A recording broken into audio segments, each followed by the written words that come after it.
Biblia y oración para una ciudad que busca vivir la misericordia de Dios, siendo humanos y más fraternos.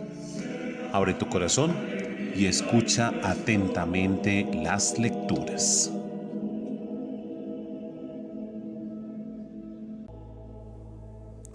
Del libro del Génesis. Después que Adán comió del árbol, el Señor llamó al hombre. ¿Dónde estás? Él contestó: oí tu ruido en el jardín, me dio miedo porque estaba desnudo y me escondí. El Señor le replicó: ¿quién te informó de que estabas desnudo? ¿Es que has comido del árbol del que te prohibí comer? Adán respondió: la mujer que me diste como compañera me ofreció del fruto y comí. El Señor dijo a la mujer: ¿qué es lo que has hecho? Ella respondió: la serpiente me engañó y comí. El Señor Dios dijo a la serpiente: por haber hecho esto serás maldita entre todo el ganado y todas las fieras del campo. Te arrastrarás sobre el vientre y comerás polvo toda tu vida. Establezco hostilidades entre ti y la mujer, entre tu estirpe y la suya. Ella te herirá en la cabeza cuando tú la hieras en el talón. El hombre llamó a su mujer Eva por ser la madre de todos los que viven. Palabra de Dios. Te alabamos, Señor. Canten al Señor un cántico nuevo porque ha hecho maravillas. Su diestra le ha dado la victoria, su santo brazo. Canten al Señor un cántico nuevo porque ha hecho maravillas. El Señor da a conocer su victoria, revela a las naciones su justicia. Se acordó de su misericordia y su fidelidad en favor de la casa de Israel. Canten al Señor un cántico nuevo, porque ha hecho maravillas. Los confines de la tierra han contemplado la victoria de nuestro Dios. Aclama al Señor tierra entera, griten, vitoreen, toquen. Canten al Señor un cántico nuevo, porque ha hecho maravillas. De la carta del apóstol San Pablo a los Efesios. Bendito sea Dios Padre de nuestro Señor Jesucristo, que nos ha bendecido en la persona de Cristo con toda clase de bienes espirituales y celestiales. Él nos eligió en la persona de Cristo antes de crear el mundo, para que fuésemos santos e irreprochables ante Él por el amor. Él nos ha destinado en la persona de Cristo, por pura iniciativa suya, a ser sus hijos, para que la gloria de su gracia, que tan generosamente nos ha concedido en su querido Hijo, redunde en alabanza suya. Por su medio hemos heredado también nosotros. A esto estábamos destinados por decisión del que hace todo según su voluntad. Y así nosotros, los que ya esperábamos en Cristo, seremos alabanza de su gloria. Palabra de Dios. Te alabamos, Señor. Del Santo Evangelio según San Lucas, capítulo 1, versículo 26 al 38. En aquel tiempo el ángel Gabriel fue enviado por Dios a una ciudad de Galilea llamada Nazaret, a una virgen desposada con un hombre llamado José de la estirpe de David. La virgen se llamaba María. El ángel, entrando en su presencia, dijo: alégrate, llena de gracia, el Señor está contigo. Ella se turbó ante estas palabras y se preguntaba qué saludo era aquel. El ángel le dijo: no temas, María, porque has encontrado gracia ante Dios. Concebirás en tu vientre y darás a luz un hijo, y le pondrás por nombre Jesús. Será grande, se llamará Hijo del Altísimo. El Señor Dios le dará el trono de David su padre. Reinará sobre la casa de Jacob para siempre, y su reino no tendrá fin. Y María dijo al ángel: ¿cómo será eso? Pues no conozco varón. El ángel le contestó: el Espíritu Santo vendrá sobre ti, y la fuerza del Altísimo te cubrirá con su sombra.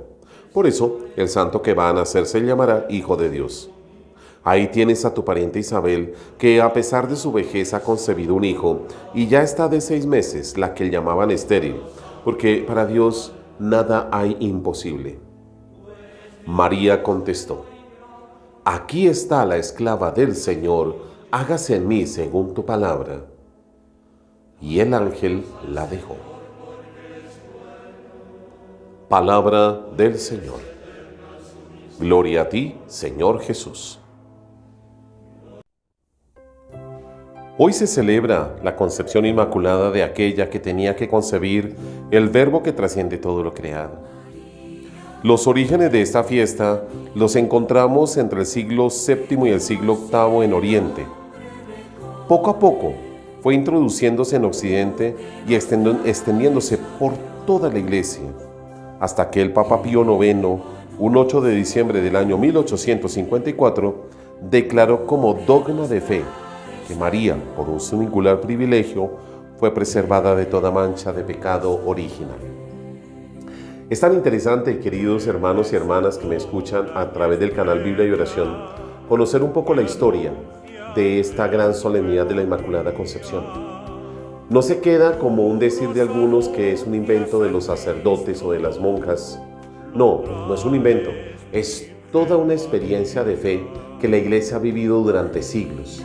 Como lo decía yo ahorita en la reseña, comenzó desde Oriente y poco a poco fue introduciéndose en la Iglesia de Occidente, cuando ya como dogma de fe, o sea, como una manera de nosotros crecer en esa experiencia de María, aceptamos que María fue concebida limpia de pecado. ¿Y por qué? Porque nosotros somos y creemos que Dios así lo quiso. Nadie, ningún ser humano, está en capacidad ni en autoridad para decir eso no es cierto. Ni más faltaba, los planes de Dios son únicos, son irreprochables y ante eso nosotros no podemos decir ni negarlo, ni tampoco revertirlo. Pues bien, la misma palabra de Dios nos orienta hacia allá. En el capítulo 3 del libro del Génesis, escuchamos en este día todo el drama tan profundo de la humanidad, la caída del pecado. Pero vale la pena que recordemos cuál es el origen del pecado. El origen del pecado no es una manzana, no es porque Adán y Eva tuvieron relaciones sexuales, no. La raíz del pecado nace de esa libertad que el ser humano tiene desde su origen para ser como Dios. Y queriendo ser como Dios, efectivamente dialoga con el tentador y se deja llevar por él. Por eso Dios le busca. ¿Dónde estás? Ahí en el versículo 9 encontramos nosotros la pregunta de Dios, ¿dónde estás? Y obviamente el hombre y la mujer, al no encontrarse a la misma altura del Dios que les creó, se esconden. Se esconden por el miedo y la vergüenza. Así somos nosotros, cuando nos equivocamos, cuando decimos coloquialmente la embarramos, cuando ofendemos a alguien, nos escondemos. Moralmente nos sentimos acusados, señalados. Y al mismo tiempo, ese miedo, esa vergüenza nos manifiesta el estado de soledad en que nos encontramos.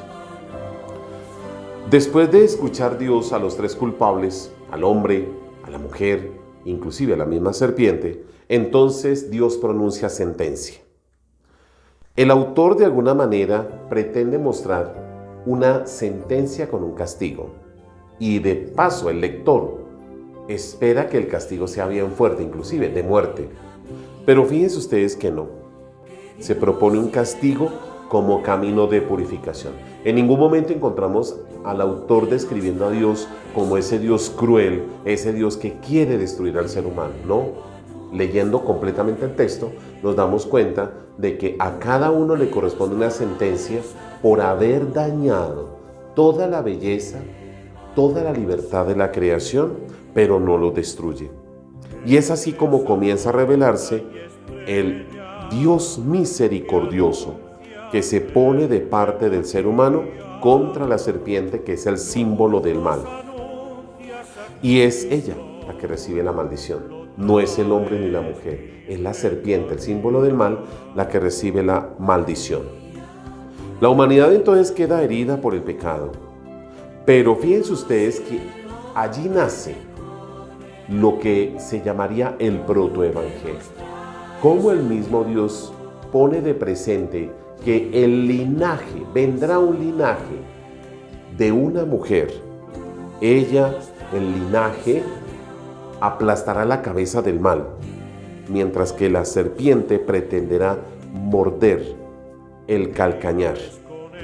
Morder el calcañar tiene sanación, pero aplastar una cabeza, no.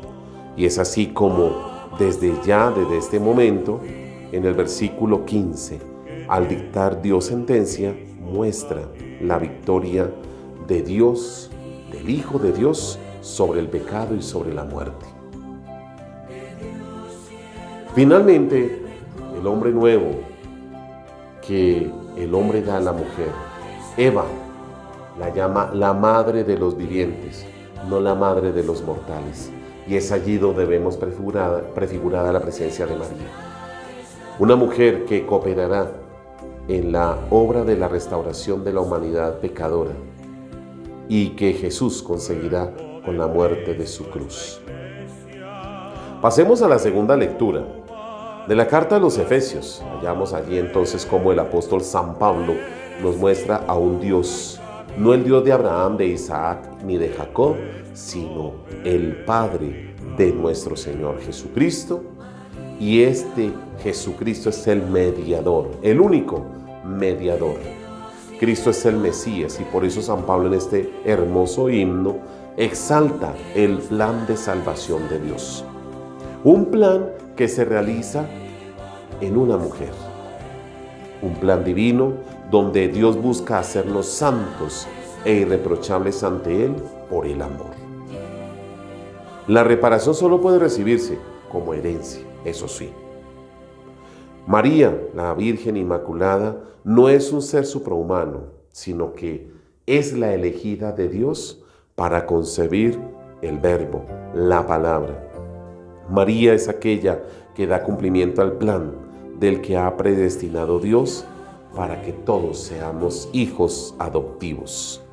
Esta expresión es muy propia de San Pablo. Y pasemos al Evangelio. En esta tercera lectura de hoy, el evangelista Lucas, como ya hemos escuchado, nos presenta el relato de la encarnación, el relato de la anunciación. Y allí comenzamos por el saludo del ángel Gabriel a María.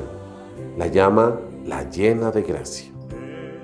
Una palabra que en cierta forma significa cubierta por la gracia de Dios. En segundo lugar, fíjense ustedes que el ángel dice, el Señor está contigo, que es una expresión muy frecuente en el Antiguo Testamento. Da a entender el Dios que siempre ha acompañado a su pueblo, un Dios que no le ha abandonado, y por eso ese saludo se manifiesta en María. Entonces nos podíamos preguntar, como en el libro del Éxodo, en el capítulo 17, versículo 17, ¿Dios está con nosotros? ¿Sí o no? Pero, ¿tú estás siempre con el Señor? ¿Tú estás unido, unida al Señor Dios? Son preguntas muy válidas. Allí se entrega una misión. El ángel le entrega una misión a María y fíjense que ella se turba, como que pareciera que tratara de confundirse. Pero esta confusión no es de miedo ni de temor como Adán y Eva en el Antiguo Testamento. No. Aquí se trata del sagrado temor ante la presencia majestuosa de Dios. Es el sentimiento de una mujer pura que de una u otra manera demuestra que Dios es grande, que su misión es grande y que le ha dado la oportunidad de cooperar en esta misión. Es allí donde se manifiesta la omnipotencia divina. María entonces responde sí. Sí, Señor, aquí estoy para hacer tu voluntad. Es la misma manifestación que hace Jesús ante el Padre. Se adhiere entonces a la voluntad salvífica de Dios. Y es interesante cómo aquí se ven las dos obediencias que hacen parte del cumplimiento de la salvación. Por eso, en esta semana que hemos tenido la posibilidad y tenemos la posibilidad de madurar en la virtud de la fe, en la Biblia, la fe es obediencia, es sometimiento al plan salvífico de Dios, porque Dios tiene para todos nosotros una misión, algo muy hermoso que darnos, y esta solemnidad de la Inmaculada Concepción nos lo pretende mostrar a todos, para que lo asumamos, lo maduremos, lo revitalicemos cada día. Es un misterio fascinante. Créanmelo, queridos hermanos, que cuando nosotros profundizamos en la verdad de Dios, nos encontramos que es maravilloso. Y como en María, si nosotros de verdad le amamos, pues de alguna u otra manera, a través de la oración, a través de la misma celebración eucarística, a través de la manera como Dios también nos alimenta de la humildad, nos sometemos al plan divino de salvación, donde el Señor hace su obra, nos purifica, nos alimenta con su gracia y nos hace capaces de decir: sí, Señor, yo soy capaz, me siento capaz de aceptar tu plan de salvación, así como María lo hizo y que está en medio de nosotros. Oh María, sin pecado concebida, ruega por nosotros. Recibamos la bendición del Dios de amor, Padre, Hijo y Espíritu Santo, descienda sobre ustedes y les acompañe siempre. Amén. Un muy bonito y bendecido día en este 8 de diciembre de la Inmaculada Concepción de la Santísima Virgen María.